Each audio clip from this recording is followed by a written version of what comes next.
క్రీస్తునందు ప్రియ దేవుని బిడ్డలారా, ప్రభువును రక్షకుడైన యేసుక్రీస్తు శుభనామములో దేవుని మాటలు వినుచున్న మీ అందరికీ నా నిండు వందనాలు తెలియజేస్తున్నాను. ఇట్టి తరుణం మనకిచ్చినందుకై దేవాది దేవునికి నా నిండు కృతజ్ఞతలు తెలియజేస్తున్నాను. ఈ దినం 2వ సమూయేలు గ్రంథము 6వ అధ్యాయము కొద్ది నిమిషాలు దేవుని వాక్యాన్ని ధ్యానం చేసుకుందాం. దేవుని వాక్యానికి వెళ్ళబోయే ముందుగా చిన్న ప్రార్థన. అందరూ తల వంచి కన్నులు మూసుకున్నట్లయితే ప్రార్థన. మహాగణుడును మహోన్నతుడును సర్వశక్తి మిక్కిలి కనికరం కలిగిన ప్రభువా, ఈరోజు కొద్ది నిమిషాలు నీ వాక్యాన్ని ధ్యానం చేస్తుండగా మా అందరి మీద నీ ఆత్మ కుమ్మరింపు చేయండి. ఎవరైతే వాక్యాన్ని వినుచున్నారో వారందరిలో కూడా నీ పరిశుద్ధాత్మ కార్యాన్ని చేయమని ప్రార్థిస్తున్నాను. వాక్యం విని వారి జీవితాలు సరిచేసుకుని రాకడలు ఎత్తబడేటువంటి వారిగా చేయమని, మేము చేస్తున్నటువంటి ఈ ప్రయత్నాన్ని ఆశీర్వదించి అనేక ఆత్మరక్షణార్థమై నీ నా మహిమార్థమై కొనసాగడానికి నీ కృపనిమ్మని, మహిమా గణిత ప్రభావం నీకు ఆరోపణ చేస్తూ యేసు దివ్యనామములో అడిగి వేడుకొంచున్నాము తండ్రి, ఆమేన్. 2వ సమూయేలు గ్రంథము 6వ అధ్యాయము 1వ వచనాన్ని చదువుతూ ఉన్నాను. తరువాత దావీదు ఇశ్రాయేలీలో 30,000 మంది శూరులను సమకూర్చుకొని బయలుదేరి కెరూబుల మధ్య నివసించు సైన్యములకు అధిపతియగు యెహోవా అను తన నామమును పెట్టబడిన దేవుని మందసమును అచ్చటి నుండి తీసుకొని వచ్చుటకై తన ఎదురున్న వారందరితో కూడా యెహూదాలో నుండి ప్రయాణమాయను. చదువుకున్నటువంటి లేఖన భాగంలో దేవుని మందసమును యెరూషలేము తీసుకురావడానికి గురించి రాయబడి ఉంది. దావీదు బైబిల్లో చాలా ప్రాముఖ్యమైనటువంటి వాడు. దావీదు అనగానే తెలియనటువంటి వారు ఎవరు ఉండరు. సండే స్కూల్ పిల్లలు మొదలుకొని పెద్దవారి వరకు కూడా దావీదు అంటే ప్రపంచం అంతా తెలుసు. క్రిస్టియన్సే కాదు, ఇతరులకు కూడా, చదువుకున్న ప్రతి ఒక్కరికి. 95 సంవత్సరాల 10వ తరగతి నేను ఆ 10వ తరగతి ఇంగ్లీష్ పాఠంలో దావీదు గొలియాతుని గురించి ఉంది. అలాగే ఎంఏలో కూడా దావీదు గురించి చాలా పాఠాలు ఉన్నాయి. అందువల్ల దావీదు తెలియనటువంటి వారు ప్రపంచంలో చరిత్రలో ఎవరు కూడా ఉండరు. దావీదు అనేటువంటి మాట ఎంత ప్రాముఖ్యమైందంటే బైబిల్లోనే 1118 సార్లు దావీదు అనే మాట రాయబడి ఉంది. యేసుక్రీస్తు తర్వాత ఎక్కువ సార్లు ప్రస్తావించబడినటువంటి పేరు ఏదైనా ఉందంటే దావీదు అనేటువంటి పేరని చెప్పక తప్పదు. అంతేకాకుండా ఈ దావీదుని గురించి బైబిల్లో అనేకమైనటువంటి విషయాలను గురించి రాసి ఉంది. దావీదుని గురించి బైబిల్లో 62 అధ్యాయాల్లో ఉందంటే ఎంత ప్రాముఖ్యమైనటువంటి వాడో మనము గమనించవచ్చు. దావీదు వంశంలో యేసుక్రీస్తు పుట్టడం, దావీదు నక్షత్రంగా, దావీదు చిగురుగా, దావీదు వేరుగా, దావీదు వంశంలో యేసు ప్రభు రావడము, పేతురు, యోహాను, యేసు ప్రభు అనేక మంది దావీదుని గురించి ప్రస్తావన చేసినటువంటి వారు బైబిల్లో మనము చూస్తూ ఉన్నాం. అందువల్ల దావీదు చాలా ప్రాముఖ్యమైనటువంటి వాడుగా ఉన్నాడు. దేవుని హృదయానుసారుడుగా అపోస్తుల కార్యాల గ్రంథాల్లో మనం చూస్తూ ఉంటాం. 13వ అధ్యాయం 22వ వచనంలో దేవుని హృదయానుసారుడుగా ఉన్నాడని పౌలు చెప్తాడు. వాస్తవికంగా దావీదుకు పౌలుకు సుమారుగా 600 సంవత్సరాలు తేడా ఉంది. అయినప్పటికీ పౌలు అంటాడు దావీదు దేవుని హృదయానుసారుడు. అంటే దావీదు హృదయము దేవుని హృదయం ఒకటిగానే ఉన్నట్టుగా చెప్తున్నాడు. అంతేకాకుండా దేవుని చిత్తము నెరవేర్చేటువంటి వాడుగా. ఎలా సాధ్యం ఇది? దావీదులో చాలా బలహీనతలు ఉన్నాయి. హి వాజ్ ఎ గ్రేట్ సిన్నర్. కానీ మనం కీర్తన గ్రంథంలో చూస్తూ ఉంటాము, దావీదులాగా పశ్చాత్తాపడినటువంటి వారు కూడా లేరు.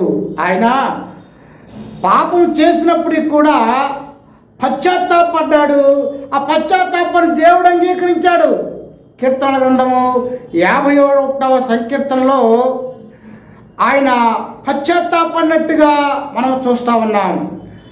51:10 దేవా నా యందు శుద్ధ హృదయాన్ని కలిగి చెయ్యి అంటే ఆ పశ్చాత్తాపాన్ని ప్రభువు అంగీకరించాడు. సో ఈయన దేవునికి అంగీకృతమైనటువంటి మనసు కలిగినటువంటి వాడుగా లేఖన భాగాల్లో మనము చూస్తూ ఉన్నాం. ఇంతటి గొప్ప దావీదు సామాన్య స్థితిలో నుండి అసామాన్యమైనటువంటి స్థితిలోకి ఎదిగినటువంటి దావీదు ఎందుకు ఇంత ఉన్నతమైనటువంటి వాడుగా అయ్యాడంటే, అతడు చిన్న ప్రాథమికంగా గొర్రెలు కాసుకునేటువంటి స్థితి అయింది. ఒక ఆయన రాష్ట్రం 30 గొర్రెలు కాపరంటే just 30 sheep shepherd he was. అంతటి వాడు. కానీ దేవుని ఎడల ఈయనకున్నటువంటి శ్రద్ధ ఎంత ఉన్నతమైనదంటే దావీదుకు, ఆయన కనులెత్తి చూస్తే ప్రక్కన కొండలు కనపడుతూ ఉండేవి. వాటి యెబూసీలు కొండలు అంటారు. ఆయన అంటాడు కదా దావీదు, ఎక్కలేని కొండకు నన్ను ఎక్కించవా అనగా, ఈరోజు నేను ఈ 30 గొర్రెలు కాసుకుంటూ ఇక్కడ ఉన్నాను, కానీ యెబూసీలు ఆ దేశంలో ఉన్నతమైనటువంటి వారు పర్వతం మీద నివాసం చేస్తున్నారు. ఆ పర్వతాల మీద నేను ఉండాలి, అక్కడ నా మందిరాన్ని కట్టాలని ఆశ కలిగినటువంటి వాడు దావీదు. అందుకనే ఆ దావీదు పట్టణముగా యెరూషలేము పట్టణం పిలువబడింది. దేవాలయాన్ని కట్టడానికి అవసరమైనటువన్నీ కూడా దావీదే సమకూర్చడం. అంతేకాకుండా దావీదు ఎంతో రాజ్యాన్ని విస్తరింపజేసి ఎంతో సంపదను ఆర్జించినటువంటి వాడుగా ఉన్నాడు. క్రీస్తునందు ప్రియులారా, దావీదు ఐక్యరాజ్యాన్ని 40 ఏళ్ళు పరిపాలించాడు. అంతేకాదు, he loved very much the presence of God. What a great thing. That's why God blessed David. దావీదును దేవుడు ఎందుకు ఆశీర్వదించాడంటే, దేవుడన్నా, దేవుని మందసం అన్నా, దేవుని పని అన్నా ఎంతో ఇష్టం ఈయనకు. ఈయనంత నమ్మకస్తుడు లేడు. ఈయన కీర్తనలు రాయటం మొదలుపెట్టాడంటే పెన్ను ఆగదేక సవార్లు ఇస్తూ ఉంటుంది. పాడటం మొదలెట్టాడంటే ఈయన పాడేవాళ్ళు కూడా ఎవరు లేరు. కవిత్వం రాయటం మొదలెడితే రాసేవాళ్ళు కూడా ఎవరు లేరు ఈయన సాటి. అంత మహోన్నతమైనటువంటి శ్రేష్టమైనటువంటి లక్షణాలు కలిగినటువంటి వాడు దావీదు. ఇంత గొప్ప దావీదు పరిపాలన చేస్తున్నప్పుడు దేవుని మందసము ఫిలిష్తీయుల దగ్గర ఉండిపోయింది. బైబిల్లో మనం చూస్తూ ఉంటాం, ఫిలిష్తీయుల దగ్గర 7 నెలలు అని ఒకచోట రాయబడింది. అలాగే అబీనాదాబు ఇంట్లో 20 సంవత్సరాలు ఉండిపోయింది. దేవుని యొక్క మందసము లేదు అంటే the loss presence of God, దేవుని యొక్క సన్నిధిని కోల్పోయినటువంటి వారు ఉన్నారు. అంటే దేవుని సన్నిధి వారిలో లేదు అని అంటలేదు, కానీ దేవుని యొక్క సన్నిధిని వారు అనుభవించాలంటే వారి మధ్య దేవుని మనసం అనేది ఉండాలా. ఏ విధము చేతనైనా సరే దేవుని మనసాన్ని మరలా యెరూషలేమునకు తీసుకురావాలనేటువంటి ఆ ప్రగాఢమైనటువంటి నిశ్చయత దావీదులో ఉంది. అందుకొరకు ఆయన ఏం చేశాడంటే, చదివినటువంటి లేఖన భాగంలో దావీదు ఈ 6వ అధ్యాయంలో చాలామందిని ఆయన పోగు చేసుకుని చదువుతున్నాను. 6వ అధ్యాయము 1వ వచనం. తరువాత దావీదు ఇశ్రాయేలులో 30,000 మంది శూరులను సమకూర్చుకొని దావీదు 30,000 మంది శూరులను పోగేసుకుని దేవుని యొక్క మందసాన్ని తీసుకురావడానికి వెళ్ళాడు. అంటే దావీదు ఎంత ఆశ కలిగినటువంటి వాడుగా ఉన్నాడో మనం చూస్తూ ఉన్నాం. Desire for God, desire for the presence of God, to bring the arc of the కవరెంట్. ఈ కలెక్టెడ్ 30,000 పర్సన్స్, 30,000 మందిని పోగు చేసుకుని దేవుని యొక్క మనసాన్ని తీసుకురావడానికి వెళుతున్నటువంటి వాడుగా, దేవుని యొక్క మనసులో మన్నాగల పాత్ర, అలాగే మోషే యొక్క నిబంధన ట్యాబ్లెట్స్, నిబంధన పలకలు, అలాగే అహరోను చిగురించే కర్ర ఉంటాయి. ఆ 3 దేని గుర్తంటే దేవుని వాక్యం, త్వర అంటారు, లా, ధర్మశాస్త్రం. ఆయనే వాక్యమై ఉన్నాడు, అంటే దేవుడు అక్కడ ఉన్నాడు. మన్నాగల పాత్ర 40 ఏళ్ళు దేవుడు అరణ్యంలో అద్భుతమైనటువంటి రీతిగా దేవుడు వారిని పోషించిన గుర్తుగా మన్నాగల పాత్ర. అహరోను కర్ర చిగురించింది, మానవ పండగలదైంది, అనగా వారి జీవితంలో ఫలిస్తాయని. ఈ 3 గుర్తులుగా. అందువల్ల దాని మీద కరుణాపీఠంలో నుండి దేవుడు వారితో మాట్లాడుతూ ఉండేవాడు, మందసంలో నుండి. అందుచేత ఆ మందసం కనుక వారితో ఉన్నట్లయితే దేవుడు వారితో మాట్లాడుతూ ఉండేటువంటి వాడు, దేవుని సన్నిధి వారితో ఉండేది. ఇది అతి పరిశుద్ధ స్థలానికి గుర్తుగా ఉంది. ఇప్పుడు అలాంటి అతి పరిశుద్ధమైనటువంటి స్థలాన్ని వారు కోల్పోయినటువంటి వారుగా వారు ఉన్నారు. అందుచేత తిరిగి మరలా పునర్నిర్మాణం చేయాలనేటువంటి ఆశ కలిగి దేవుని సన్నిధి వారితో ఉండాలని ఆశించి దావీదు ఆ మందసాన్ని తీసుకుని వచ్చేటువంటి వాడుగా ఉన్నాడని లేఖనం మాట్లాడుతుంది. ఆ నిబంధన మందసము 3 అడుగుల 9 అంగుళాలు, అనగా 1.15 పొడవు ఉంటుంది, అంగుళాలు పొడవు. 2 అడుగుల 3 అంగుళాలు వెడల్పు ఉంటుంది, 2 అడుగులు 3 అంగుళాలు ఎత్తుంటుంది. ఈ విధమైన కొలతలతో మందసం అనేటువంటిది బెసాలియేలు చేత మోషేకు ఆజ్ఞాపించబడినటువంటి రీతిగా నిర్మించబడినటువంటిదిగా ఉందని మనము చూస్తూ ఉన్నాం. అయితే ఇంతటి ఉన్నతమైనటువంటి దేవుని యొక్క సన్నిధి మందసము ఫిలిష్తీయులతో యుద్ధమాడుతున్నప్పుడు అక్కడ ఇశ్రాయేలు ఓడిపోయి వదిలిపెట్టేసినటువంటి వారుగా ఉన్నారు. అందువల్ల ఇశ్రాయేలులు వదలటంతో ఫిలిష్తీయులు నానా ఇబ్బందులు పడ్డారు. అక్కడి నుండి కొత్త బండి మీద పాడి ఆవులను కట్టి దాన్ని ఇశ్రాయేలు దేశానికి పంపించి వేశారు. ఆ దేవుని మనసుము అబీనాదాబు ఇంట్లో 20 సంవత్సరాలు ఉన్నాయి. అక్కడి నుండి దావీదు మరలా దాన్ని తన అంతఃపురానికి తీసుకురావాలనేటువంటి ఆశ కలిగినటువంటి వాడుకున్నాడని మనము చూస్తూ ఉన్నాం. చదువుతున్నాను. వారు దేవుని మనసము కొత్త బండి మీద ఎక్కించి గిబియాలో నుండి అబీనాదాబు యొక్క ఇంటిలో నుండి తీసుకుని దాగా అబీనాదాబు కుమారుడగు ఉజ్జియాను అహోయాము ఆ కొత్త బండిని తోలిరి. దేవుని మనసము గల బండిని గిబియాలోని అబీనాదాబు ఇంటి నుండి తోలుకుని రాగా అహోయో దాని యందర నడిచెను. 5వ వచనం చదువుతున్నాను. దావీదును ఇశ్రాయేలులందరూ సరళ వృక్షములతో చేయబడిన నానా విధములైన సితారాలను, స్వరమండలములను, తంబురాను, మృదంగములను, పెద్ద తాళములను వాయించుచు యెహోవా సన్నిధిని నాట్యమాడుచుండరి. దేవుని మందసాన్ని తీసుకొని వస్తుంటే అబీనాదాబు ఉజ్జియా బండిని తోలిరి. క్రీస్తునందు ప్రియులారా, వాస్తవికంగా ఆ బండిని తోల్తం కాదు. కహాతీలు మోయాల, యాజకులలో ఒక వంశము, ఒక కుటుంబము దాన్ని మోయాల్సినటువంటి వారికి ఉన్నారు. ఆ మందసానికి మోత కర్రలు ఉంటాయి, ఉంగరాల్లో కర్రలు పెట్టి దేవుని యొక్క పరిచర్య మందసాన్ని భుజాల మీద మోసేటువంటి వారుగా ఉన్నారు. కానీ వీరు కొత్త బండి తెచ్చి పాడి ఆవులు కట్టి దాని మీద మందసాన్ని పెట్టి, ఇది ఎక్కడ టెక్నాలజీ?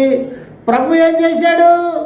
మీరు మొయ్యాలయ్యా, నా సన్నిధి మొయ్యాలి, నా భారాన్ని మీ హృదయాల్లో, నా భారాన్ని మీ భుజాల మీద మోసేవారుగా ఉండాలని దేవుడు చెప్తే వీళ్ళేమో టెక్నాలజీ ఉపయోగించి కొత్త బండి తెచ్చి పాడి ఆవులు కట్టి ఎన్ని చేశారు. వీళ్ళరా ప్రభు ఒకటి చెబితే వీళ్ళు ఒకటి తెచ్చారు. ఏమైంది? 6వ వచనంలో, వారు నాకోను కళ్ళము దగ్గరకు వచ్చినప్పుడు ఎడ్లకు కాలు జారినందున ఉజ్జియా చేయి చాపి దేవుని సన్నిధం పట్టుకొనగా యెహోవా కోపం ఉజ్జియా మీద రగులుకొనెను. అతడు చేసిన తప్పును బట్టి దేవుడు ఆ క్షణమున అతను మొత్తగా అతడు అక్కడనే దేవుని మనసు వద్ద పడి చనిపోయాను. చూసారా? ఎడ్లు కాలు జారిపోతా ఉంది, ఉజ్జియా పట్టుకోపోయాడు. ఆయన అనుకున్నానే మంచి చేస్తున్నాడు కదా అని.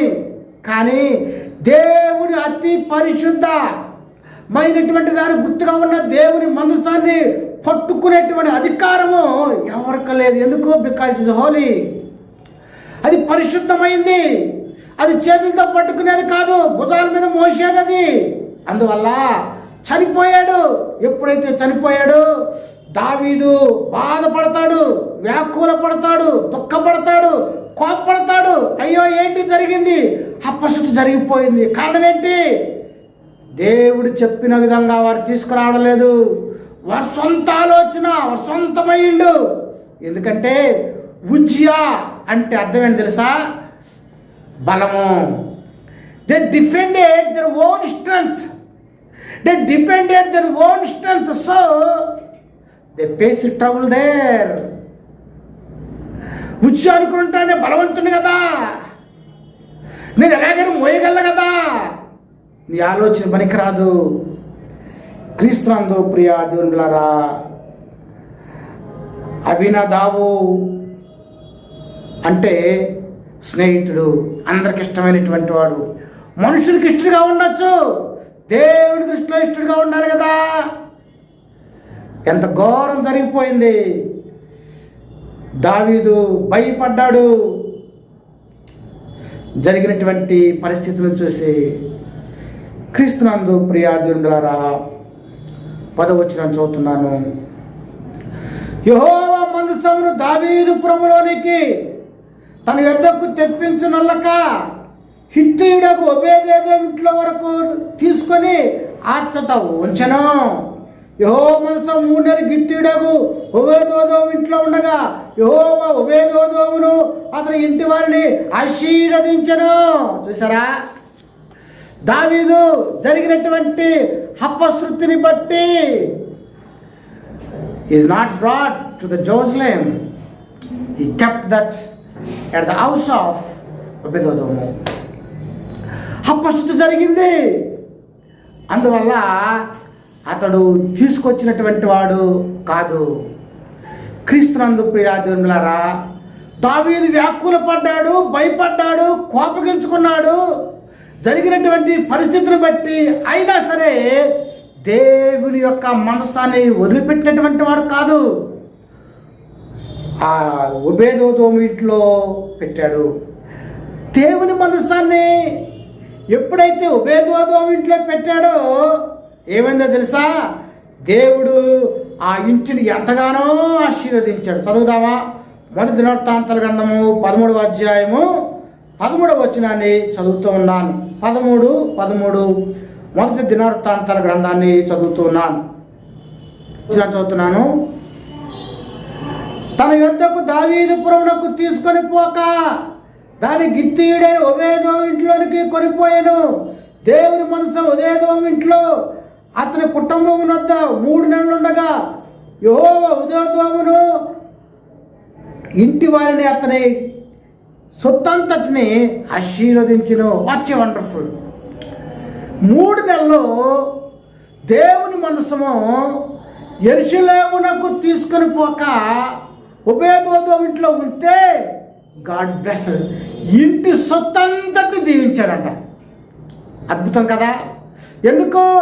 అతి పరిశుద్ధమైనటువంటిది దేవుని యొక్క మందస నిబంధన ఆ ఇంట్లో ఉంది. 3 నెలలు పెట్టేసరికి ఆశీర్వాదమే ఆశీర్వాదం. ఆ వార్త దావీదుకు తెలిసిపోయింది. ఈ 3 నెలల పాటు ఓబేదెదోము అన్నీ కొంటాడు, ఊరంతా కొనేస్తున్నాడు, ప్లాట్లు కొంటున్నాడు, అన్నీ gold, silver, valuable materials, all ఈ బయింగ్. సింహాసనం మీదకి తెలిసిపోయింది దావీదు. ఏంటి? ఒకప్పుడు ఆర్డినరీ పర్సన్, ఇప్పుడు ఎక్స్ట్రాడినరీ పర్సన్గా మారిపోయాడు. ఈ ఆశీర్వాదానికి గల కారణం ఏంటి? దేవుని మనసు అని తెలుసుకున్నాడు. హల్లెలూయా. పిల్లరా, నీ ఇంట్లో దేవుని మనసు ఉంటే, నీ ఇంట్లో దేవుని సన్నిధి ఉంటే, దేవుని యొక్క సన్నిధిని మోసేవాడుగా ఉంటే నీ కుటుంబము ఆశీర్వదించబడుతుంది. 3 నెలలు దేవుని మనసు ఓబేదెదోము ఇంట్లో ఉంటే దేవుని నివాసం ఎక్కడ ఉంటుందో, దేవుని సన్నిధి ఎక్కడ ఉంటుందో అక్కడ దైవాశీస్సులు ఉంటాయి. ఎందుకో తెలుసా? యెహోవా ఆశీర్వదించగా అది ఎన్నటన్నది ఆశీర్వాదకరంగా ఉండను. దేవుని యొక్క ఆశీర్వాదము మనకు అవసరమైంది. కనుక ప్రియులారా, ఎంతగానో ఆశీర్వదించబడినటువంటి వాడుగా ఉన్నాడు. ఇంటి వారందరినీ ఆశీర్వదించినటువంటి వాడుగా ఉన్నాడు. 12వ వచనము, దేవుని మందసము ఉండటం వలన యెహోవా ఓబేదెదోము ఇంటి వారిని అతను కలిగిన ధనంతను ఆశీర్వదించున్నాడను సంగతి దావీదుకు కనబడగా, దావీదు పోయి దేవుని మందసము ఓబేదెదోము ఇంట్లో నుండి దావీదుపురంలో ఉత్సవంతో తీసుకొని వచ్చెను. వండర్ఫుల్. దావీదు అపస్సు జరిగింది, చనిపోయారు, అయినా సరే భయపడకుండా దేవుని యొక్క మనసాన్ని అతడు తీసుకొచ్చేటువంటి వాడుగా ఉన్నాడు. మరి 3 నెలలు దావీదు ఏం చేశాడు? ఆయన విహారయాత్రకు వెళ్ళాడా? ఏం చేశాడు? దావీదు ఆ 3 నెలలు కూడా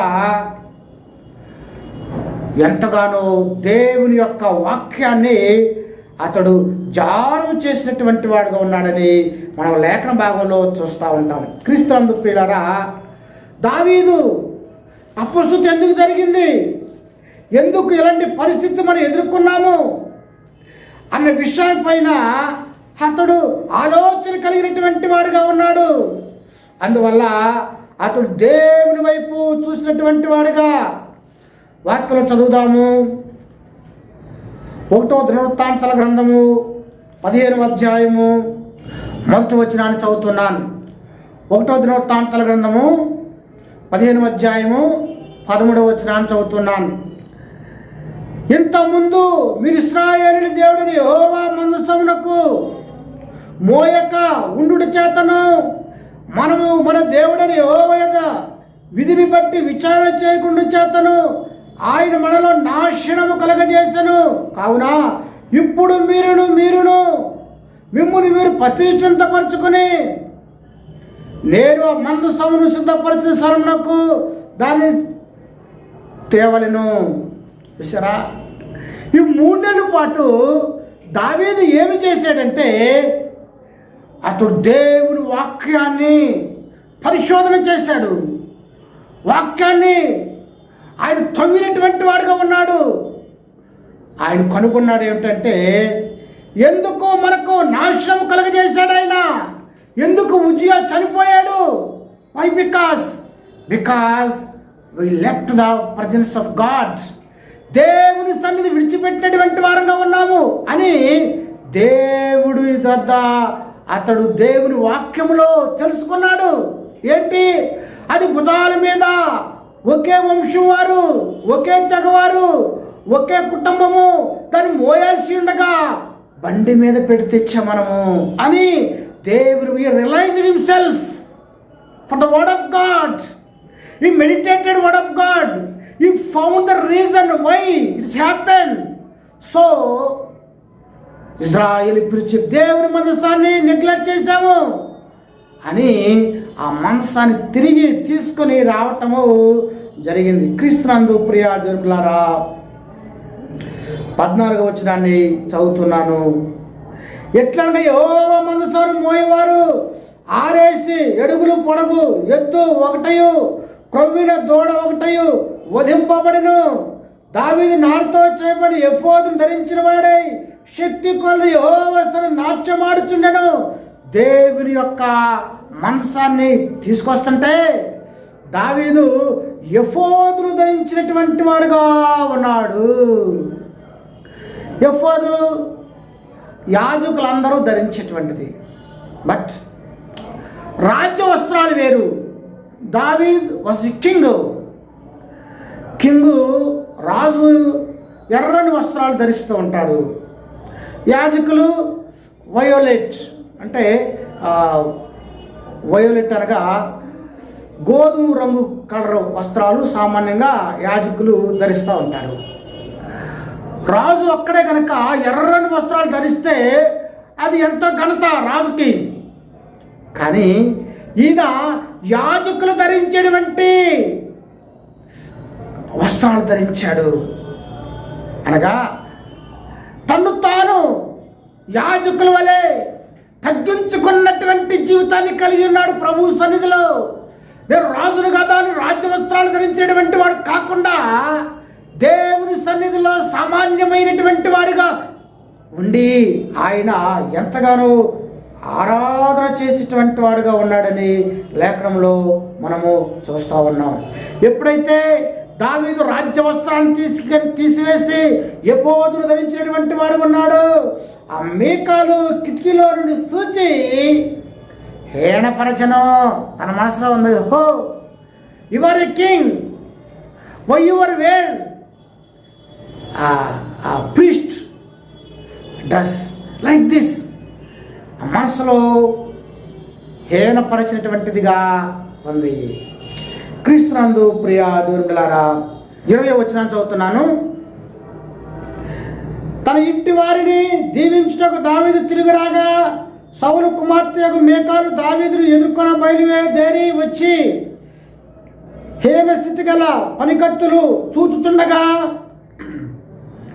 వ్యర్థుడొక్కడు తన బట్టలను విప్పివేసినట్టుగా ఇశ్రాయేలులకు రాజువైన నీవు నేడు బట్టలు తీసివేసి ఎంత ఘనముగా కనబడుతువని అపహాసము చేసినందున దావీదు నీ తండ్రి 21వ వచనంలో నీ తండ్రిని అతని సంతతిని విసర్జించి ఇశ్రాయేలీలను తన జనుల మీద నన్ను అధిపతిగా నిర్ణయించుటకై నేను ఏర్పరచుకొనిన యెహోవా సన్నిధిని నేను ఎలాగూ చేసి తిని యెహోవా సన్నిధిని నేను ఆట ఆడి తిని.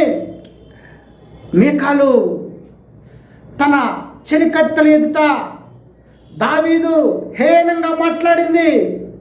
హో your a king, why your wear general dress like that she asked. Then దావీదు చక్కని సమాధానం చెబుతున్నాడు. నీ తండ్రి యొద్ద నుండి రాజ్యాన్ని తీసి దేవుడు నాకు ఇచ్చాడే, నా పట్ల దేవుడు గొప్ప కార్యాన్ని చేశాడు. జనుల మీద అధిపతిగా, ఇక్కడ నాకు ఇష్టమైనటువంటి మాట ఒకటి ఉంది, తన జనుల మీద. They are the people of God, వారు దేవుని ప్రజలు.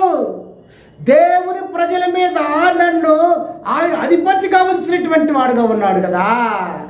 నీ తండ్రి చేతిలో నుండి రాజ్యాన్ని తీసి నాకు ఇచ్చాడు ఆయన. అంత గొప్ప కార్యము, మనుషులు ఎవరు చేయనటువంటి కార్యము ప్రభు నా ఎదుట ఆయన చేస్తున్నాడు. మరి ఆయన ముందు ఆయన కొరకు నేను ఏమి చేయగలను? ఎంత అద్భుతం ప్రియులారా. దేవుని మహిమపరుస్తూ స్తుతిస్తూ మీకాలుతో అంటున్నాడు, దేవుడు నా పట్ల గొప్ప కార్యాలు చేశాడు ఆయన. అద్భుత కార్యం, ఆశ్చర్య కార్యము. ఈ లోకంలో నాకు ఇలాంటి అవకాశం ఎవరు. చిన్న గొర్రెల మంద కాపరైనటువంటి నన్ను అత్యున్నతమైనటువంటి సింహాసనం మీద ఆసీనుడిగా దేవుడు నన్ను చేశాడే. అంతటి ఘనమైనటువంటి ఉన్నతమైనటువంటి ఆ స్థానాన్ని దేవుడు నాకు ఇచ్చినందుకు నేను ఎంతగా దేవుని మహిమపరచాలి. తన స్థితిని ఎప్పుడు కూడా దావీదు మర్చిపోలేదు. నేను సామాన్య స్థితిలో నుండి ఉన్నతమైనటువంటి స్థానంలోనికి నేను వచ్చున్నాను. ఈ రోజున దేవుడు నన్ను ఎంతగానో ఆశీర్వదించాడు. ఆయన నా పట్ల ఎంతో చేశాడు కనుక దేవుని కొరకు నేను ఒక సామాన్యుని వలె ఏపోదును ధరించి మహిమపరచుట్లో తప్పేమన్నా ఉందా? ఆయన ఇచ్చిందే కదా నేను ఏమై ఉన్నాను. అది కేవలం ఆయన దయ వల్లే.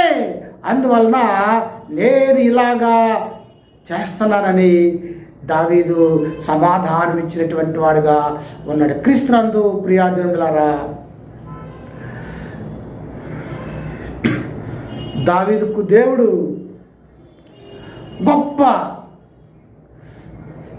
కృప, great victory day, because he brought the Ark of the Covenant to Jerusalem. This is a great day to David. అది గొప్ప దినము. ఒక సాధారణ ఆరాధకుడు వలె ఆయన మహిమపరిచేటువంటి వాడుగా ఉన్నాడు.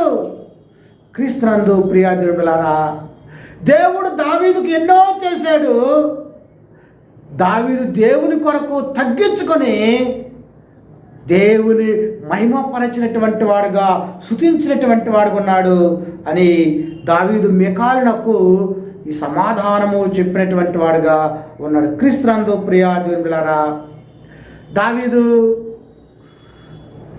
ఎంత ఉన్నతమైనటువంటి ఆశ దేవునికి కలిగి ఉన్నాడు. ఆయన దేవుని యొక్క మనసము దావీదు పురానికి తీసుకుని వచ్చాడు. ఆయన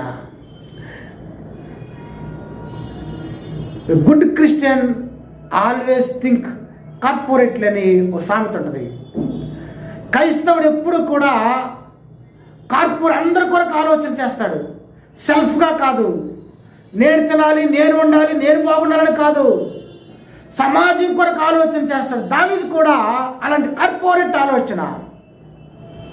దేవుని మనసు ఉంటే జనులు ఆశీర్వదించబడతారు, నా రాజ్యం సురక్షితంగా ఉంటుంది అన్న ఆలోచనతో దావీదు మనసాన్ని యెరూషలేమునకు తీసుకుని వచ్చినటువంటిగా ఉన్నాడు. క్రీస్తునందు ప్రియాదేవులారా, మన ప్రభు సన్నిధి ఎంతో ప్రాముఖ్యమైనది. ఎందుకంటే దావీదు అంటాడు కదా, దేవుని సన్నిధిలో ధనఘనతలు కలవు, దేవుని సన్నిధిలో సంపూర్ణ సంతోషం కలదు. అలాంటి దేవుని యొక్క సంపూర్ణ సన్నిధి అనుభవించాలంటే దేవుని యొక్క మనస్సు ఉండాలి. కనుక ఈ మనస్సాన్ని దావీదు తీసుకుని వచ్చినటువంటి వాడుగా ఉన్నాడు. మరియు ఎంతో ఆశీర్వదించబడినటువంటి వాడుగా దావీదు రాజ్యాన్ని మనము చూస్తూ ఉంటాం. క్రీస్తునందు ప్రియులారా, దావీదును దేవుడు దీవించడమే కాదు, తరతరాలకి కూడా యేసు ప్రభు కూడా దావీదు కుమారుడిగా ఆయన చెప్పుకున్నాడు. కారణం ఏంటి? దావీదు దేవుని హృదయానుసారుడుగా జీవించున్నాడు కనుక. క్రీస్తునందు ప్రియులారా, దావీదు యొక్క ఉద్దేశము దేవుని సన్నిధిలో నివాసం చేయాలని, ఆయన సన్నిధిలో ఆనందించాలని, ఆయన సన్నిధిలో ఎల్లప్పుడూ ఉండాలని. చిరకాలం నేను యెహోవా సన్నిధిలో నివాసం చేస్తానన్నాడు. చిరకాలం నేను యెహోవా మందిరం నివాసం చేస్తానన్నాడు దావీదు. కనుక అలాంటి దేవుని యొక్క సన్నిధి కలిగిన వారుగా క్రీస్తు కృపలో ముందు కొనసాగుదాము. దేవుడి మాటలు ఆశీర్వదించిన గాక. ఆమెను ప్రార్థన చేసుకుందాం. మహాగణుడును మహోన్నతుడును సర్వశక్తి మిక్కిలి కనికరం కలిగిన ప్రభువా, నీ మాటలు ఎవరైతే విన్నారో విన్న ప్రతి ఒక్కరిలో కూడా నీ వాక్యాన్ని ఫలింపచేయండి. మేము చేస్తున్నటువంటి ఈ ప్రయత్నం ద్వారా కొన్ని ఆత్మలు నీ వైపు తిప్పడానికి, నీ రాజ్యంలో చేర్చడానికి ప్రభువా మమ్మల్ని వాడుకోమని ప్రార్థిస్తున్నాను.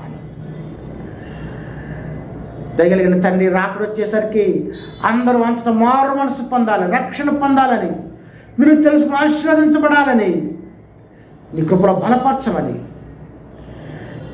ఎవరైతే కష్టాల్లో, నష్టాల్లో, వ్యాధి బాధలతో బాధపడుతున్నారో వారి శ్రమలో నేను విడిపించి నీ కృపను ప్రసాదించి మహిమాగంధ ప్రభావం మీరే పొందమని యేసు దివ్యనామమున అడిగి వేడుకొంచున్నాం తండ్రి. ఆమేన్. తండ్రి అయిన దేవుని ప్రేమ, కుమారుడైన యేసుక్రీస్తు కృప, పరిశుద్ధాత్మ సహవాసము సదాకాలము తోడై ఉండి కాచి కాపాడుగాక. ఆమేన్. God bless you.